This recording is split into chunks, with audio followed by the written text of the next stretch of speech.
నన్ను విడిచి వేరుగా ఉండు. దేవుడే ఒక మనిషితో ఒక మాట అంటే నన్ను విడిచి వేరుగా ఉండమంటే ఆ వ్యక్తి ఏం చేస్తాడు తెలుసా? అయ్యా, నిన్ను విడిచి నేను ఎక్కడికి పోగతాను? నిన్ను విడిచి నేను ఎలా బ్రతుకుతాను? ఈరోజు నీ స్థితి వచ్చిందంటే నీ వల్లే కదా.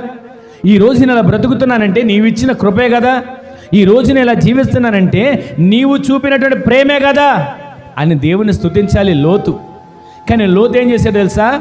అబ్రాహామును విడిచి వెళ్ళిపోవడానికి ఇష్టపడ్డాడు. అసలు ప్రయాణం ఎవరితో చేశాడు? అబ్రాహాముతో ప్రయాణం చేశాడు. చిన్నతనం నుంచి తన తండ్రి తల్లి లేకపోయినా అబ్రాహాము తన సోదరుడి కుమారుడైన లోతుని వెంట పెట్టుకొని తండ్రిగా తల్లిగా వారిని ప్రేమించి పోషిస్తే వయసు వచ్చిన తరువాత, ఆలోచనలు తెలివితేటలు వచ్చిన తరువాత, ఆస్తిని బాగా కూడగొట్టుకున్న తరువాత, సంపద పెరిగిన తరువాత, పనివాళ్ళు పెరిగిన తరువాత అన్ని సమకూర్చబడి సమృద్ధిగా